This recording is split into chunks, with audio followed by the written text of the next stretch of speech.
Eu nasci em Toledo, Paraná. Sou a filha caçula de 4 irmãos e somos 3 irmãs e um irmão. Lembro da Rose, que na época também ela nasceu, né? A gente morava na roça ainda. Ela era caçula. Eu cuidava dela e cuidava do meu irmão para minha mãe trabalhar, a Dulce. E perto da minha casa tinha umas plantações de milho. Meu pai fazia plantação de milho. E eu ia lá e cortava vários tipos de cortes diferentes no cabelo das bonecas de milho. Aquelas bonecas lindas, aqueles cabelos grandes, assim, loirinho, meio avermelhado. E eu cortava tudo, fazia franja. E meu pai sempre perguntava: o que será que está acontecendo com essas bonecas de milho que sempre está estragada perto de casa, não produz milho? Aí, mas era eu que cortava. Eu lembro do meu pai levar a gente na venda. Quando ele tinha um dinheiro assim sobrando, ele falava assim: vamos lá na venda tomar um guaraná. Mas não era o guaraná, era uma sodinha, sabe? Aquela sodinha de garrafinha. Eu lembro até hoje. Aí chegava lá, eles furavam com um preguinho e a gente tomava. Então era a coisa mais deliciosa do mundo. E a minha infância, assim que eu lembro, foi agradável, porque nós éramos filhos de agricultores, então a gente teve contato com a natureza, com plantações, com frutas, então a gente era muito livre, né? Minha mãe gostava de jardim, então a gente sempre estava no jardim. Então eu me lembro muito da Marlene, porque meu convívio com ela era bem próximo. A Dulce já era um pouco maior por ser primogênita, então ela ia para a escola em horários diferentes, mas o que eu sinto bastante nessa parte da minha infância era a Marlene e o Jairo, né? E os cachorros, que cachorros tinha bastante na minha família. E mais uma lembrança ainda que eu lembro, lá de São José das Palmeiras, olha só como era. A minha tia adora fazer pé de moleque. E aos domingos, minha mãe fazia macarrão, matava-se um frango, meu pai trazia um refrigerante e o almoço era na casa da minha mãe. E um macarrão impecável, maravilhoso, que é a receita do meu avô que passou para ela. E a Marlene falava assim: Rose, a hora que a tia Terezinha vir para cá, a gente sai pelo jardim aqui, passa perto da represa, porque a gente morava perto de uma represa, né? Meu pai construiu até essa represa. E nós vamos lá na tia roubar pé de moleque. E minha tia guardava esses doces numa lata, assim, ó. Tadinha da minha tia, inocente. Tava lá na casa da minha mãe, mas parecia que era tão distante. Eu sei que a gente tinha que atravessar uma pontinha, mas devia ser mais ou menos 1 quilômetro, né? Não devia ser tão longe, não. É que eu era pequenininha, parecia que era 5 quilômetros. E aí minha tia tava lá, olha a Marlene. A Marlene era incrível, né? Olha, ela tinha cada ideia e eu seguia todas. Tava sempre junto. E aí eu, ela e o Jairo. A Dulce eu não sei onde estava, tadinha. Devia estar ajudando minha mãe lá, que ela era mais velha, devia estar quietinha lá dentro. E a gente ia pegar o pé de moleque da minha tia. Olha que judiação. Ela fazia pro meu tio, né, de sobremesa, e as casas eram amarradas com uma tirinha, assim, né, no sítio. Então a gente chegava, entrava, um erguia o outro para cima, pegava a lata, comia pé de moleque até passar mal e ir embora, como se nada tivesse acontecido. E minha tia veio saber disso, ó, aqui em São José do Rio Pardo. Que antes nós não contamos nada. Nós precisamos até reencontrá-la para relembrar tudo isso, que, nossa, foi uma parte assim muito bacana da nossa infância, porque era bem moleca. Mas eu lembro muito bem disso, né, da Marlene. A Marlene era uma pessoa, né, assim, que ela sempre gostou de brincar muito de casinha. Então ela sempre, na verdade, ela me punha para trabalhar. Era isso que eu percebia, porque ela falava assim para mim: ô Rosa, a gente vai lavar a louça agora. Eu tinha 4, 5 anos. Vamos ver se você consegue dar brilho nessa tampa de panela. E ela me colocava para lavar a louça.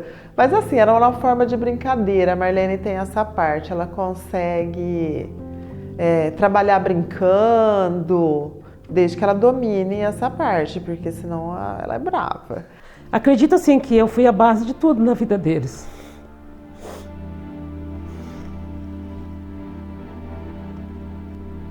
Então eu me amadureci muito cedo, sabe? Era assim, é como uma cuidava da outra. A Rose cuidava de mim, eu cuidava dela, sabe? Eu protegia o meu irmão, eu protegia eles e eles me protegiam. Então isso ficou marcado assim, muito forte na minha vida.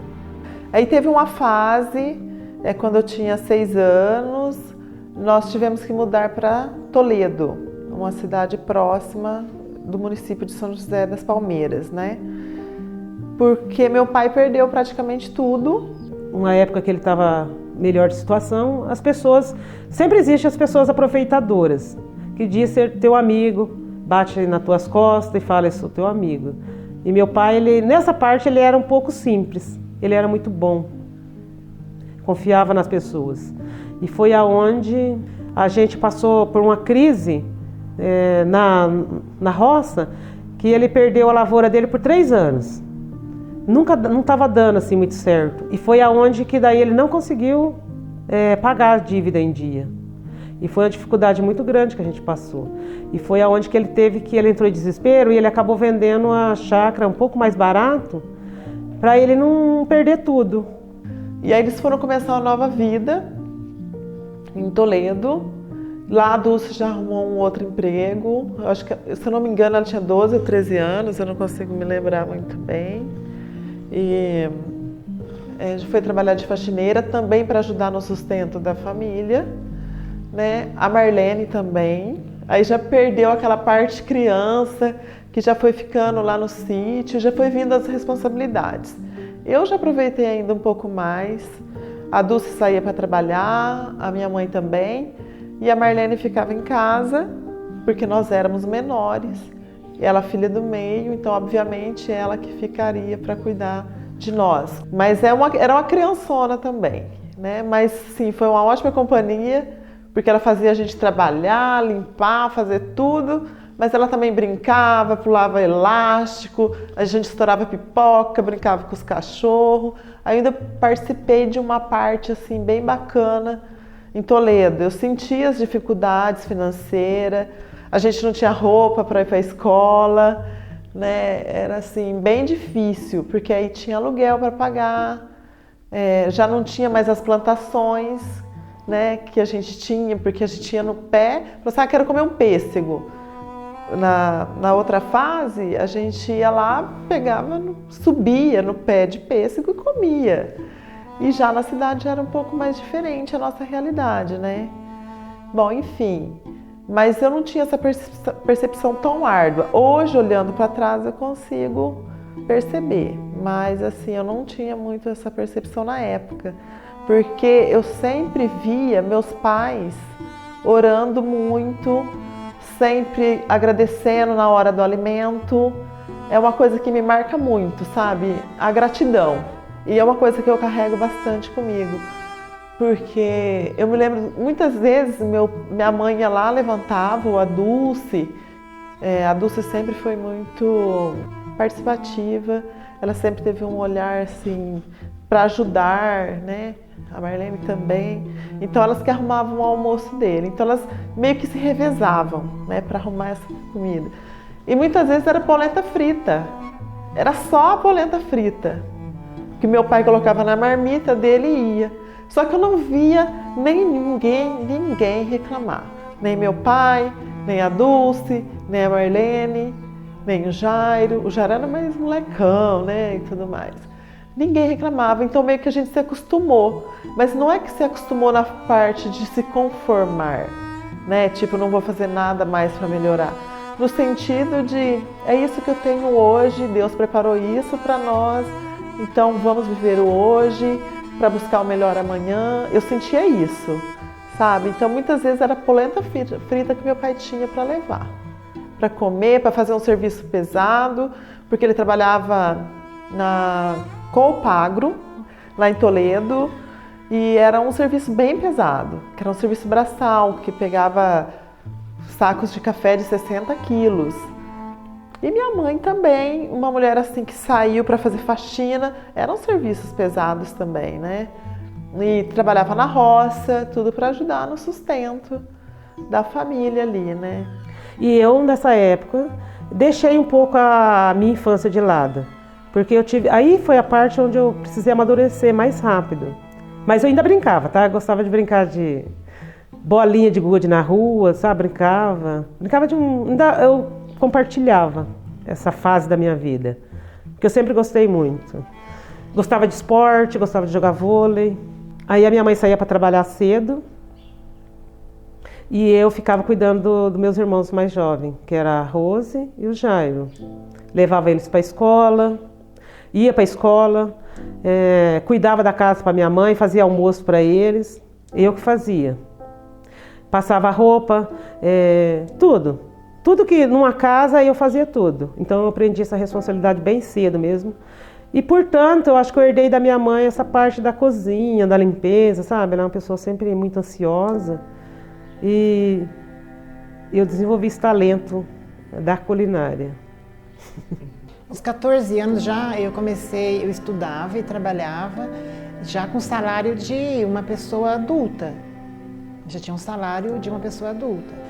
E eu comecei a fazer o corte. Eu fui morar perto de uma escola que existia cursos profissionalizantes na época. E eu já estudava e trabalhava e queria fazer mais o estudo profissionalizante, que eram os cursos gratuitos. E aí eu fui fazer corte e costura. E lá eu ficava olhando o corte e costura e olhando a sala onde os cabeleireiros estavam aprendendo. Então tinha as manicures, uma sala assim, bem montada, bem estruturada. E eu ficava no corte e costura, mas de olho lá na parte do salão, onde estava os cortes de cabelo. E eu ficava encantada de ver tudo isso. E aí foi passando o tempo, o corte e costura não alavancou, porque eu não dei certo. Minha mãe fazia, a Marlene também, a Marlene tinha uns 11 anos e já fazia corte e costura, e a minha mãe. Aí meu pai, em busca de uma oportunidade melhor também, ele veio para o estado de São Paulo e nós ficamos, todos nós lá no Paraná, e ele veio para Guaxupé, trabalhar com o chupé, né? Porque na época eles pagavam um pouco melhor aqui, era a época de safra, e ele veio para cá. E assim ele veio trabalhando, e lá a minha mãe também trabalhava. De faxineira, a Dulce também, né, a Marlene, e a gente ficou, e ele ia periodicamente, mais ou menos a cada 30 dias, para nos visitar e tudo mais.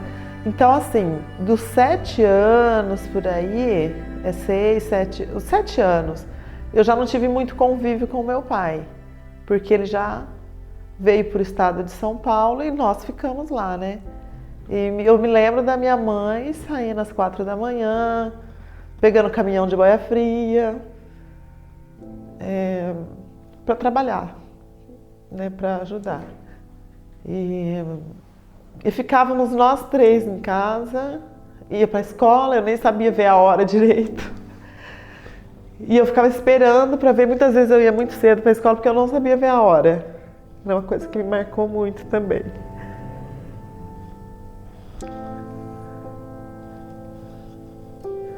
Mas assim, não era de sofrimento, né? Hoje que eu vejo que é tudo assim, mas na época eu nem percebia. Eu tinha um sonho, vou te contar, é uma coisa de criança mesmo. Sabe aquelas caixas de lápis de cor de 24? Que tinha várias lápis coloridos e eu adorava aquele azul da cor da piscina. Nossa, eu era fascinada por aquela cor, aquele lápis. Então, eu tinha umas crianças que tinham aqueles lápis lá. E eu fiquei doente por causa de uma caixa de lápis daquela, lápis de cor 24. Aí eu pedi pro meu pai falou assim que não podia comprar, entendeu? Na época ele não podia comprar, era caro mesmo. Sempre foi caro, né? Até hoje acho que é um pouco caro, mas hoje as pessoas têm mais facilidade, mas antes era muito difícil. Aí meu pai falou assim, não posso comprar, tem que esperar sair a poleta do algodão, a terceira panha, aí você vai lá e trabalha e você compra. Ele falou, você compra com o seu próprio trabalho. Na verdade, ele estava ensinando a gente a pescar. Era isso, ele estava dando liberdade financeira para a gente, correr atrás, para a gente buscar. Eu entendo isso hoje, sabe? Na época eu não entendia muito, não. Mas era isso que ele deixava o legado. Estava moldando você. E aí eu trabalhei mesmo, trabalhei 3 dias para comprar uma caixa de lápis de cor. Eu fui lá e comprei, sabe? E foi a melhor coisa que aconteceu, eu fiquei muito feliz. Comecei a pintar os desenhos que eu gostava. Eu sempre tive habilidade em desenho também, gostava muito de desenhar. Logo depois, meu pai conseguiu fazer uma troca lá, uma negociação, em que ele conseguiu uma casa própria. E a nossa casa era feita de madeira, com gramado na frente. Assim, era uma casa bem simples, mas já era casa própria. E meus pais, como eu disse, eram muito batalhadores e sempre o que prevalecia era o sustento da família. Era acima de qualquer coisa, né? Meu pai e minha mãe, eles sempre lutavam pelo sustento.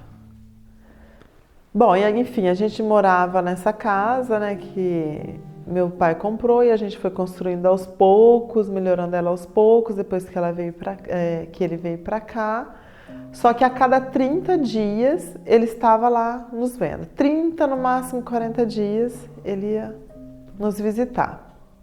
O que eu me recordo é esse período. Pode ser que seja um pouquinho mais, mas menos não. Mas era esse período. Só que para quando ele saiu para buscar, a gente entendia que ele estava buscando. A gente não, eu pelo menos entendia que ele estava buscando algo melhor para nos ajudar, que era tudo para o nosso bem. A gente entendia. Só que era muito difícil você viver num lugar onde, para mim, foi muito marcante vários momentos. Reunião de escola, porque muitas vezes minha mãe também estava trabalhando, ela não podia ir na reunião, né?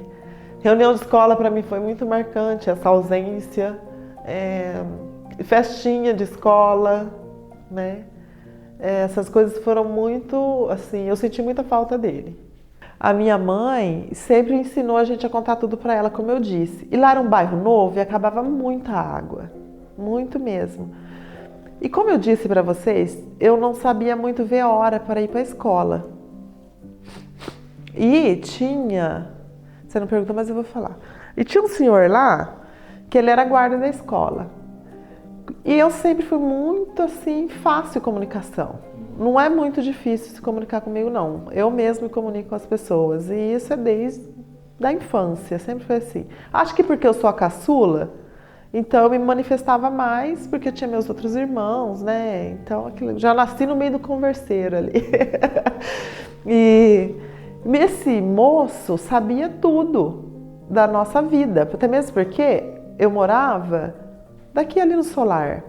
Uns 200 metros da escola. Da minha escola, como não tinha muitas casas construídas, da minha casa eu via a escola. E eu não sabia ver muita hora. E eu sempre estudei no horário do Jairo. Só que muda-se um pouco de série. Um vai para um horário, outro vai para o outro. E eu ia lá. E esse homem sempre conversava comigo, olha, e seu pai? Aí eu falava, meu pai mora no estado de São Paulo, trabalha lá, não sei o quê. Ai, como que ele é? Eu falava assim, meu pai é muito bravo, não sei o quê. Essas coisas assim, porque era assim que eu via meu pai, né? Um homem severo, no sentido de educar, né? Assim. E eu acho que minha mãe também passava essa imagem, que qualquer coisa que a gente falava, ela falava assim, vou contar pro seu pai, não sei o quê. Então a gente já ficava meio assim. E eu acho que aí um dia acabou a água num sábado, minha mãe estava lavando roupa em casa, que era aqueles tanques assim, tinha uma máquina, ai gente, eu me esqueci o nome dela, mas ela era redonda e só tinha um batedor assim no meio, é quase um tanquinho, só que era um batedor bom, uma máquina branca, me lembro muito bem da minha mãe lavando muitas roupas lá dentro. E minha mãe pediu para eu buscar água para fazer comida, porque tinha acabado a água. Aí eu fui buscar. E eu acho que ele meio que era um pedófilo mesmo. Eu acho que ele percebeu a fragilidade da família, né? A fragilidade, assim, 4 filhos, ele sabia que eu era caçula, eu tinha 7 anos na época. E ele meio que me assediou aquele dia. Só que, tipo assim, eu fui pegar o balde de água, ele veio e me agarrou, entendeu? Assim do nada. E eu fui embora. Eu não falei nada, mas eu achei que tinha algo estranho, que minha mãe sempre falou, não deixa ninguém pôr a mão aqui e ali, eram umas coisas assim. A sabedoria dela era muito, muito interessante, e meu pai também. Meu pai sempre falou, não senta no colo de ninguém, nem de homem nem de mulher, não faz isso, não faz aquilo. Não, ó, se acontecer isso, você vai e conta pra sua mãe. E foi assim, eu percebi que tinha alguma coisa errada na hora, porque eu nunca tinha passado por uma situação daquela. E eu peguei e já contei pra minha mãe. Contei pra minha mãe, cheguei lá e falei assim, mãe, eu fui buscar água e aquele guarda, o seu não sei quem lá, falou isso, isso e isso. E fez isso. Mas foi muito rápido, entendeu? Ele só passou a mão assim. Mas aquilo lá foi uma agressão pra mim. Eu lembro até da roupa que eu tava, a posição, o olhar dele, eu lembro tudo. Minha mãe, sabe o que ela fez? Pegou um facão deste tamanho e foi lá na escola. E me chamou junto. Eu acho ela fantástica. Porque ela saiu em defesa da família dela. Por que ela podia fazer? Ir lá, dobrar o joelho, orar, pedir para tirar essa pessoa da vida dela. Só que não ia mudar nada. Ela fez o papel que muitos homens não faz. Então esse sentido de guerreira, de resolver as coisas assim, de não esperar o outro chegar para resolver. Eu nem sei se meu pai sabe dessa história. Porque seria muito pior se ele soubesse. Não sabe porque eu saberia. Teria criado um transtorno maior. Mas assim, ela ensinou isso pra gente, a contar as coisas pra ela. Por mais que ela fosse rígida, isso e aquilo, ela sempre se posicionou como nossa melhor amiga, não importava as consequências. E ela foi lá resolver, ela peitou um homem, sei lá de quantos anos ele tinha, um homem de bigode, que pra mim bigode impunha respeito, né? Na época, até os desenhos era assim, quem tinha bigode ou barba tinha mais respeito. E ela pegou um facão e foi lá, e me levou com ela. E eu não me recordo se o meu irmão foi junto, acho que não, nesse dia ele não foi. E eu me lembro bem das palavras dela, assim, não se aproxime dos meus filhos, não é porque meu marido não está em casa que eu não resolvo os problemas da minha família. Se você tocar em um dos meus filhos, isso daqui tá para você. Porque na minha casa existem pessoas de verdade, não existem saco de batatas. Eu me lembro bem da fala dela. E a hora que o meu marido chegar, você vai se acertar com ele. Hoje eu vim aqui só te avisar, mas você vai se acertar com ele. Então isso para mim foi marcante na minha vida. Porque, sabe, eu nunca pedi para o meu pai resolver nada para mim. E eu acredito que isso foi determinado naquele dia. Porque ela me ensinou a enfrentar os problemas. Ela não me ensinou a abaixar e ficar traumatizada. Eu não posso dizer que eu tenho trauma disso, porque foi uma situação resolvida. Ela encarou. Ele era guarda, ele estava armado. Ele era guarda nessa escola. Ele estava armado, mas ela não teve medo dele. Ele não falou nada, nenhuma palavra, mas eu não me recordo de ter visto mais aquela pessoa na escola. Ou seja, ele tomou uma atitude, acho que ele ficou com medo. Então ela se mostrou uma mulher de fibra num momento assim, que seria frágil para a família, né? E isso eu passo para os meus sobrinhos. Não tenho filhos, mas eu passo para os meus sobrinhos. E para quantas crianças eu encontrar, Léo? Para quantas crianças eu encontrar? Sempre que eu tenho a oportunidade, eu repito as mesmas coisas que meus pais falavam. Porque para mim fez toda a diferença.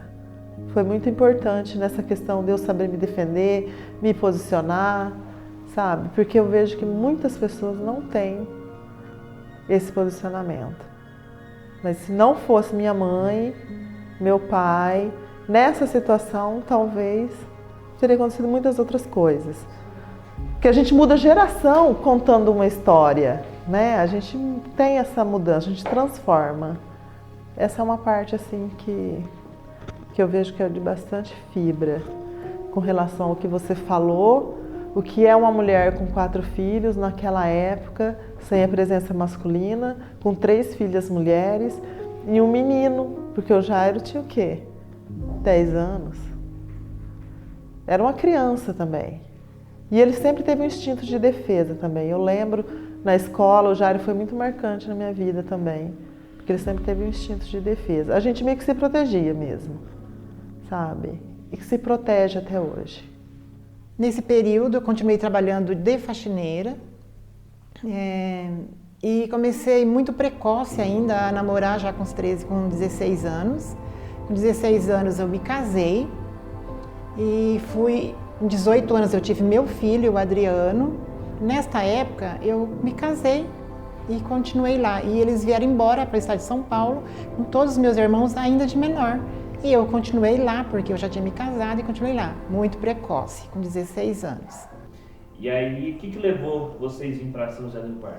O que levou foi quando meu pai veio trabalhar para cá, para São José, e ele ficou distante da minha mãe uma época, ficou uns 3 anos distante. E a minha mãe era muito jovem para ficar assim, sem a presença do meu pai para educar a gente, educar os filhos. Foi uma época que o meu irmão começou a ficar rebelde, sabe? Então ele estava dando muito trabalho. E aí a minha mãe achou melhor vir para perto do meu pai para ele ajudar. Então foi assim que a gente veio. E eu não queria vir, nessa época eu já estava com 14 anos para 15. E eu não queria vir não, eu queria ficar lá, porque daí nessa época a minha irmã Dulce, com 16 anos, estava casada. Ela casou com 16 anos. E eu queria ficar com ela morando, e a minha mãe não deixou. E aí eu vim embora chorando. E eu estava fazendo aniversário de 15 anos, eu lembro, quando eu vim embora. E com 19 anos, o Adriano nasceu, e aí foi um momento muito difícil. Logo assim, quando eu me casei, meus pais e meus irmãos, minha família, todas vieram embora para o estado de São Paulo. E eu continuei morando no Paraná, porque eu havia me casado, né? Primeiro a gente parou em Campinas, ficamos 1 ano em Campinas, porque o meu tio, os parentes da minha mãe moravam lá, e aí a minha mãe acabou morando lá com eles um tempo, e aí a gente alugou a casa e ficou lá. Aí a gente ficou pagando aluguel por 1 ano lá. Aí de lá pra cá ela veio procurar uma casa aqui, aí a gente conseguiu. Em 92 mudamos para São José do Rio Pardo, no ano de 92. Mas aí ficou meio difícil, porque meu pai também tinha que ficar viajando, né, até Campinas, indo e voltando. Aí não estava muito certo. A minha mãe, na verdade, o sonho dela era ficar aqui em São José.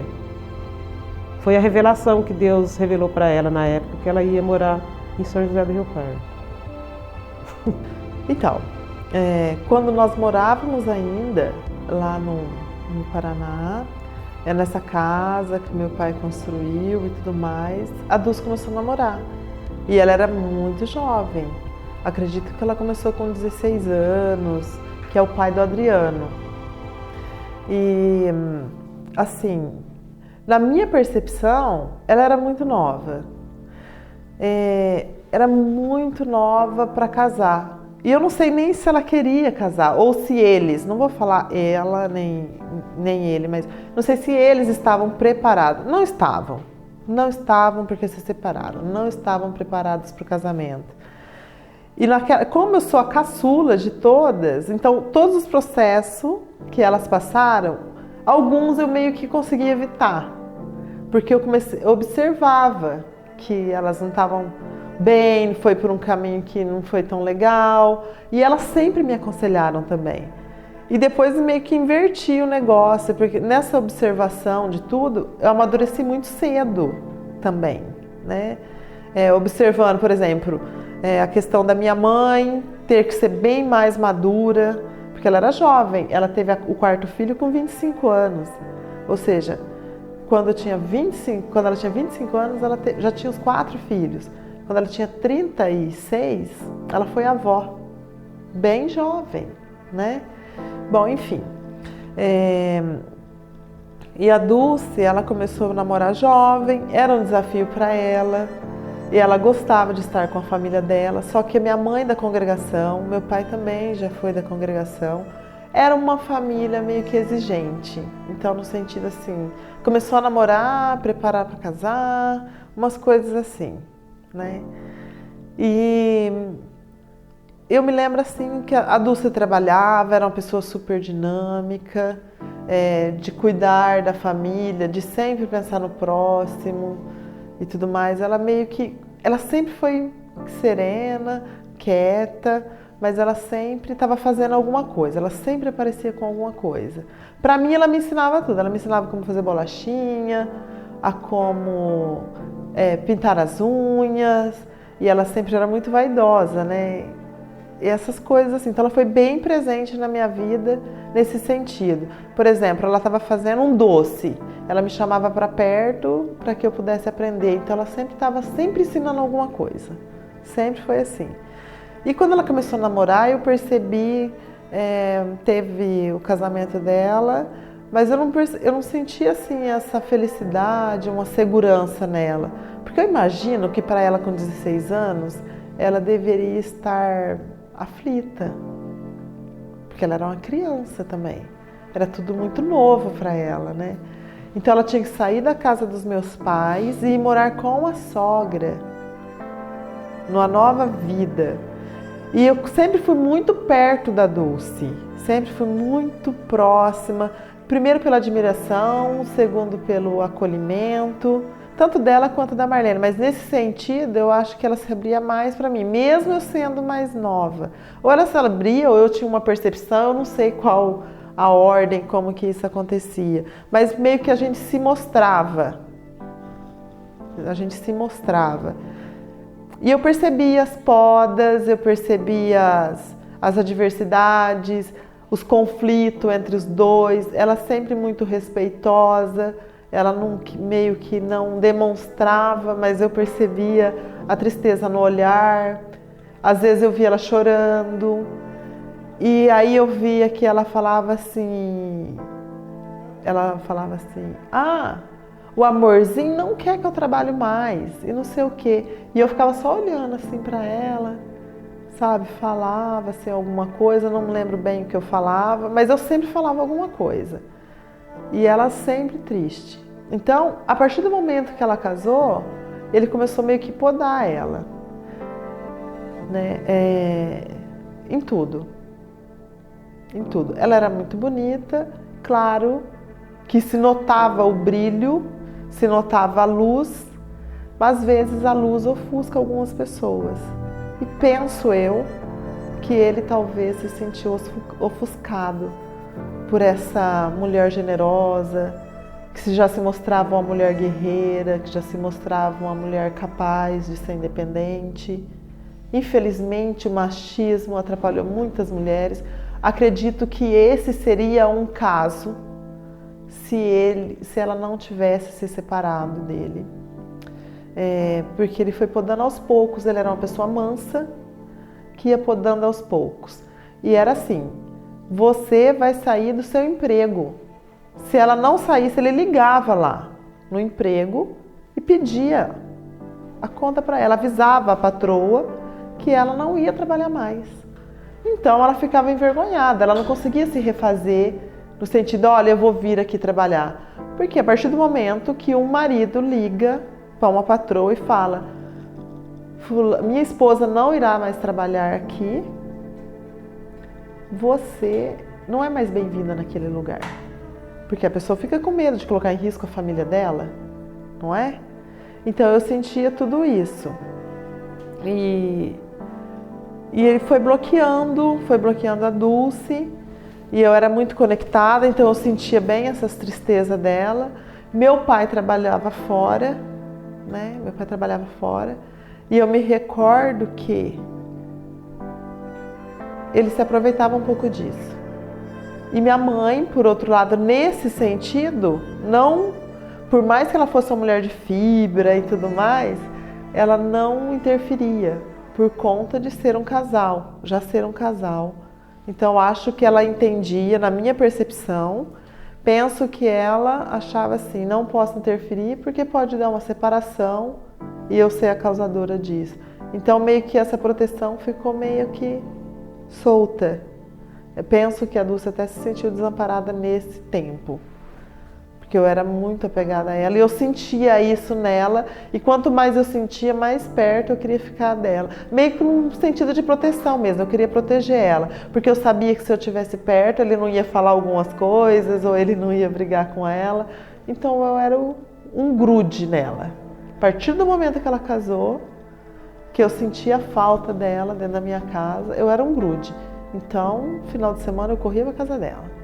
Também não era muito bem-vinda não, mas eu não ligava, porque eu queria ficar perto dela mesmo. Mas era uma coisa assim, que ela sofreu bastante. Ela precisou ser muito valente, silenciosa, mas ser muito valente para ela conseguir estar onde ela está hoje. Porque com certeza esse brilho não existiria se ela não tivesse tomado atitude. Mas enfim, ela se casou e minha mãe já estava no projeto dela de vir para o estado de São Paulo para ficar mais perto do meu pai, porque não tinha mais espaço para o meu pai voltar para lá, né? Porque se ele veio para cá para melhorar, o salário era um pouco melhor, a safra também era melhor aqui. E a Dulce se casou e ele trabalhava numa empresa na Sadia, lá na época, que lá na cidade de Toledo tem a Sadia, né? E ele, obviamente, não sairia do emprego para que eles viessem também. Claro que aqui também teria uma qualidade de vida melhor que lá mesmo trabalhando na Sadia, mas ele não reconhecia isso e ele também queria estar perto da família dele. Obviamente, ela ficou lá por ser a esposa e acompanhar o marido. Mas eu sentia que o desejo no coração dela era estar conosco.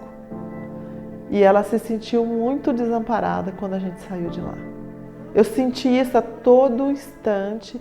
Eu me lembro que quando a gente veio embora, assim, na rodoviária, ela tinha feito uma cirurgia no seio. E assim, eu me lembro dela apreensiva o tempo todo.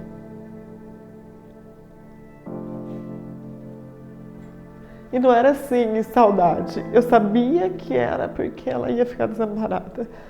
O meu olhar era esse, entendeu? Eu sabia. Porque ele era até um pouco agressivo, ele saía, deixava ela sozinha em casa. E eu tinha essa percepção, entendeu? E eu não gostava muito disso. Mas eu ficava sempre junto com ela. Então eu me lembro dela sempre chorando e ele deixando ela sozinha. Às vezes nas festinhas que tinha, ele saía na frente, deixava ela sozinha. E ela era linda, uma mulher linda, sabe? Ele fazia tipo um desaforo, sabe? E ele era mais velho que ela, acho que uns 8 anos. Era para ser mais maduro. Mas também ele era uma pessoa sofrida, ele sustentava a família, sabe? Ele também foi uma pessoa bem sofrida. Imagino que ele deve ter sofrido algumas coisas. Nunca tive a oportunidade de conversar com ele nesse aspecto. Mas hoje, já crescida, eu imagino que isso é a atitude de uma pessoa muito mal amada, muito complexada, que sofreu bastante também. Que tinha um peso maior que ele podia carregar e automaticamente ele não descarregava na família dele, então ele descarregava na Dulce. Por ser uma menina, então ele entendia ela como frágil, que ele poderia fazer isso, só que ele não conhecia bem nossa família no sentido de fortaleza, né? De fé, de oração e de ação. Com o passar do tempo, um casamento assim muito conturbado, tinha algumas agressões e assim muitos conflitos, não era legal. E aí então, quando meu filho nasceu, que é o Adriano, eu já tinha 19 anos, a minha mãe foi ficar comigo e nesse período, quando a minha mãe foi para o nascimento do filho, eu tinha me decidido que quando a minha mãe fosse e voltasse, eu não ficaria mais no Paraná. Então eu tomei uma grande decisão nesse momento, que foi vir junto com a minha mãe. E aí o meu ex-marido também veio junto comigo. Ele ficou um período aqui morando em São José do Rio Pardo também. Só que os conflitos continuaram. Era muito jovem, muito imatura. E não deu certo, enfim, não deu certo esse relacionamento. E ficou o meu filho, Adriano, desse relacionamento, que foi o meu grande inspirador, foi o que me deu força. Só que todos esses contratempos que foram difíceis aí da minha adolescência, ainda muito jovem, me deixou cada vez mais fortalecida, que eu sabia que eu tinha que aprender, eu tinha que lutar e que eu ia vencer e que eu queria vencer de qualquer forma. Eu sabia que era possível, que dependia somente de mim. Então sempre eu me sentia um pouco só. Aí foi quando eu quis mesmo vir embora para Rio Pardo e foi morar com a minha família novamente, para próximo da minha família. Que aí eu já tinha mais apoio familiar, tinha como eu cuidar melhor do meu filho, apoio dos meus irmãos, dos meus pais, e nós viemos para cá. Aí chegando aqui em Rio Pardo, minha mãe, eu fui trabalhar na agricultura novamente, assim, a gente não conhecia ninguém, e aí a oportunidade de emprego era muito difícil, e o que ficou para mim, que eu já era acostumada até, né, no período da vida aí, fui trabalhar na agricultura novamente. Então eu fui plantar cebola, cortar beterraba, mexer com as plantas,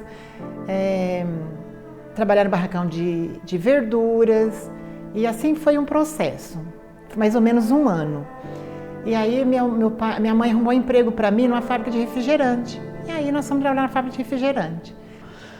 E aí, com o tempo as coisas foram melhorando, né?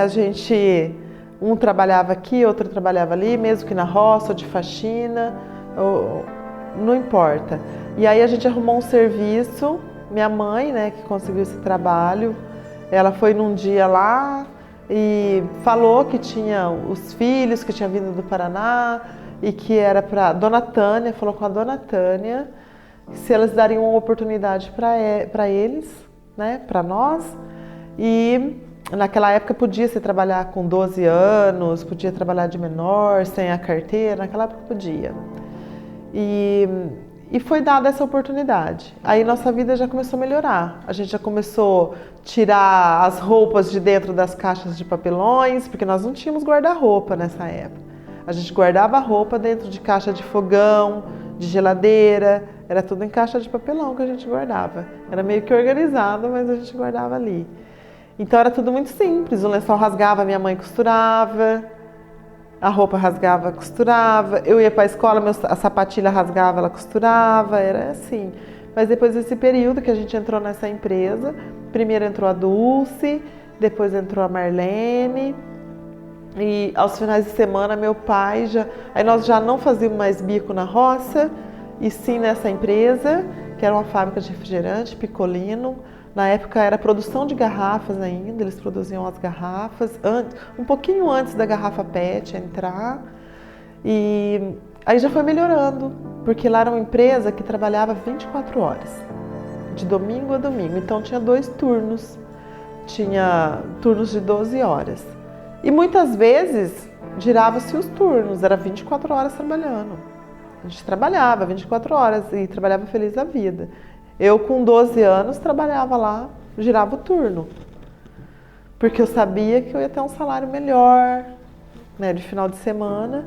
Então a gente tinha sempre um ânimo, uma coisa assim, um entusiasmo para o trabalho muito grande. Até mesmo porque a gente acreditava, que foi dessa forma que nossos pais nos ensinou, que se crescia na vida. Que era trabalhando, tendo força, coragem, e já foi mudando. Aí já fomos trocando os móveis, da casa do fundo nós já mudamos para a casa da frente, que era um pouquinho maior, já tinha um quarto só para as meninas, e já não precisava dormir na sala mais, já não precisava mais guardar roupas em caixas de papelão, porque aí de 11 para 12 anos eu já comprei minha primeira cômoda, e já comprava minhas coisas, já guardava lá, já foi comprado o guarda-roupa para minha mãe, um jogo de sofá, essas coisas todas a gente não tinha em casa. A gente tinha o básico, era o fogão, as cadeiras, era bem assim, um banquinho, sabe? Aí já começou a comprar as cadeiras, já foi melhorando, a autoestima ficando mais elevada, a comunicação melhorando, conhecendo mais pessoas, né? Nós nunca tínhamos ido à praia, e aí trabalhando nessa empresa, a gente conseguiu ir de excursão para a praia, torramos lá no sol, porque a gente nem sabia que tinha que usar protetor solar. Então foi umas épocas assim, sabe? Veio ardendo em febre, porque não usou protetor, não sabia. Olha isso, meu Deus. Enfim, e aí as coisas foram mudando e eu saí da Picolino, na época fui trabalhar na rotuladora, que era uma parceira da Picolino que prestava serviço, só que lá já o salário já era menor, mas mesmo assim eu continuei trabalhando. Trabalhei de empregada doméstica também e de babá. Com 10 anos eu já trabalhava nessa área. E depois que eu fui para o Picolino, aí nessa época que eu comecei a estudar e trabalhar nesse horário, eu já tive que começar a estudar à noite. Meu pai teve que ir lá autorizar, porque aí eu já não podia mais trabalhar durante o dia, estudar durante o dia. Então com 11 anos eu comecei a estudar à noite. Só que eu trabalhava lá de babá e estudava. Aí minha patroa chegava, me levava para a escola, já ia direto para a escola. Aí saía da escola, já ia direto para o Picolino. Trabalhava na Picolino das 10, aquela época lá o turno começava às 10. Aí 10h30 eu entrava e trabalhava até às 6 da manhã. Ia em casa, tomava banho e ia trabalhar de novo. Então eu cuidava das crianças e eu dava uma cochilada e fazia as lições de escola nesse período. Nesse período que eles dormiam também, que essas crianças dormiam, eu também dava uma cochilada, que a minha patroa trabalhava muito também, que ela era professora, ela trabalhava demais também, coitada. E foi assim, e foi indo e a gente foi crescendo. Aí a Dulce já foi resgatar aquele sonho dela de ter o próprio negócio, de desenvolver esse lado empreendedor, né, de ser mais independente, porque ela trabalhou alguns anos lá na empresa e durante esse período que ela trabalhou, ela se voltou para esse lado, resgatou essa memória que ela tinha lá do sítio, em que ela cortava os cabelos de boneca, cortava meu cabelo atrás da casa, me deixava parecendo um homem. Ai, meu Deus! Eu vim para São Paulo uma vez, para vocês terem noção. Era um frio, eu tive que usar saia, porque as pessoas achavam que eu era menino. Porque ela achou, eu fiquei a cara do Thales. Ela achou que a hora, eu me recordo daquele rostinho falando pra mim e eu confiava nela, né? Eu me recordo dela falando assim: olha, Rose, vocês vão viajar? Então vem aqui que eu vou cortar o seu cabelo pra você ir bem bonitinha, tá bom? E ó, com a tesoura, uma tesourona prata que a minha mãe tem até hoje. Tem até hoje essa tesoura. Me levava atrás da casa e ó, no meu cabelo. Tosqueava tudo no meu cabelo, porque era tosqueava, não cortava. Uma delicadeza, sempre muito delicada. Mas acabou com o meu cabelo, né? Aí chegou aqui, os primos faziam bullying. Mas foi válido, porque hoje estamos todos aqui. Eu ouvindo rádio de madrugada, sempre nos mesmos horários, tipo 4h30 da manhã, eu ouvia uma rádio, ele falava o curso Instituto Universal Brasileiro, era um curso por correspondência. E aí eu resolvi, fui pensando, e amadureci a ideia, aí fui pesquisar qual que era o valor do curso, aí eu vi que era acessível, que dava para eu fazer, mas aí eu já queria fazer um curso já na prática e teórica. Como a oportunidade financeira era muito baixa, então o que eu fiz? Comprei o kit completo do curso, paguei tudo rápido e veio todos os módulos tudo junto. Era um curso que eu poderia fazer em 6 meses por correspondência. Como eu comprei tudo, o módulo inteiro, veio todas as apostilas, tudo de uma única vez. Aí quando chegou, em uma semana eu consegui, vi todas as apostilas, fiz todas as provas e mandei num pacote só, de uma vez, já de volta para a empresa responsável, que era o Instituto Universal Brasileiro. Mandei para eles. Quando cheguei, as minhas notas eram tudo ótimas. 9, 10, 9,5, 10 e todas elas escrito parabéns para mim. Enquanto eu estava estudando aquelas apostilas, que eu fui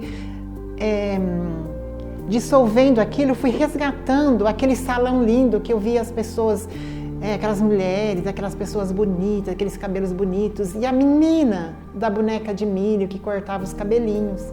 e a poda dos cachorros, que eu cortava tudo. E lembrei também de quando eu vi lá na escola, que eu não tive oportunidade de fazer, na escola do Senai, aquele salão, as pessoas trabalhando, manuseando aqueles cabelos, fazendo aqueles acabamentos bonitos, escovando. E aí eu pensei, se eu fui tão bem assim nesse curso, é isso mesmo que eu quero. Eu vi uma oportunidade de empreender, de fazer acontecer, de minha liberdade financeira nascia dali. Esse curso, para mim, ele fez uma base assim, nossa, é isso que eu tenho, é isso que eu quero, e vou pegar com todas as minhas energias e vou investir nisso. A partir daí, eu fui procurar uma escola de cabeleireiro para eu fazer na prática. Porém, os cursos também eram de 6 meses, mas como eu trabalhava e tinha um compromisso já com o meu filho, né, de cuidar dele, e ter essa parte de ter uma estrutura já, de ter que cuidar tudo, de ajudar a família, aí eu fui fazer o curso em 1 ano também. Aí o curso na prática, eu fui fazer em Casa Branca, numa escola de cabeleireiro que tinha lá, muito conceituada na época. Aí eu fui fazer, e aí eu comecei, eu podia ir 2 vezes por semana, então eu ia uma vez. Como eu ia uma vez, se fosse 2 vezes, eu faria em 6 meses. Como era uma vez só que eu poderia ir, porque eu trabalhava à noite, o curso também era à noite, o que eu fiz? Aí eu fui, durante 1 ano, eu fiz o curso 1 vez por semana e terminei o curso em 1 ano. Mas quando eu estava trabalhando, eu me encantava, eu via aqueles cabelos, quando chegavam os modelos para a gente trabalhar, eu me encantava, eu ia fazendo cada vez mais. E gostava muito do que estava fazendo. E já comecei a trabalhar em casa, fazer corte de cabelo dos meus amigos, as pessoas mais próximas, trazia de modelo. Aí tinha uma história que eu gosto demais, sabe o que acontecia? Eu cortava um corte de cabelo médio, eu fazia 3 cortes em 1, porque eu não tinha muitos modelos. Então, eu levava a pessoa para eu trabalhar, fazer o modelo na minha casa, para eu cortava um corte mais comprido, outro corte um pouco menor, e aí eu chegava no corte que o cliente queria. Por quê? Assim eu tinha a oportunidade de fazer 3 cortes diferentes no mesmo modelo. E assim foi. Mas eu era tão lenta, eu demorava tanto que eu tinha que dar almoço, dava café da manhã, dava almoço. E aí foi indo. E logo quando eu comecei a fazer o curso de cabelo, meu pai foi um grande herói. Nossa, ele me incentivava muito. Minha mãe, meus pais sempre deram um belo exemplo com o trabalho. Eles sempre deixaram isso muito claro pra gente, com exemplos assim, nossos heróis, é o trabalho. Se vence tudo com o trabalho. E aí eu peguei e comecei a fazer um curso e gostando muito, cada vez mais, e passou 3 meses, 4 meses, com bastante dificuldade para se locomover para ir, mas foi dando tudo certo. Eu juntei com uma turma de amigos que estava indo para lá fazer o curso, nós fizemos juntos. E aí, quando a minha mãe começou a ver eu desenvolvendo o curso e começando a cortar cabelo já de modelos na minha casa, e tudo isso foi desenvolvendo esse decorrer do período, um dia eu cheguei na minha casa, minha mãe tinha desenhado uns nomes, ela tinha desenvolvido o nome para mim e tinha desenhado como seria a logo. E aí a minha mãe escolheu Tesoura Mágica e Espelho Mágico. E aí eu escolhi Espelho Mágico. Então aí nasceu o Espelho Mágico. Nesse período, eu estava mais ou menos 4 meses do curso. Aí a Dulce fazia esses treinamentos, né, esses aperfeiçoamentos, ela treinava o que ela aprendia lá na quarta-feira, nos finais de semana em casa, e ela fez esse estágio lá, ela sempre buscou isso. E aí a hora que ela se sentiu nesse momento preparado, que se preparou, ela falou, vou abrir, e saiu atrás de um local para ela poder montar. E esse acerto dessa empresa foi o que deu condição para ela poder abrir a primeira porta, porque ela foi lá, soube que estava se vendendo um salão, uma cadeira, uma manicure, uma cadeirinha de manicure, um salão usado, um salão pequeno, simples, uma bancadinha usada. Ela usou esse acerto e comprou esses móveis para iniciar a primeira empreitada do salão. Aí começou a fluir, a nascer o Espelho Mágico.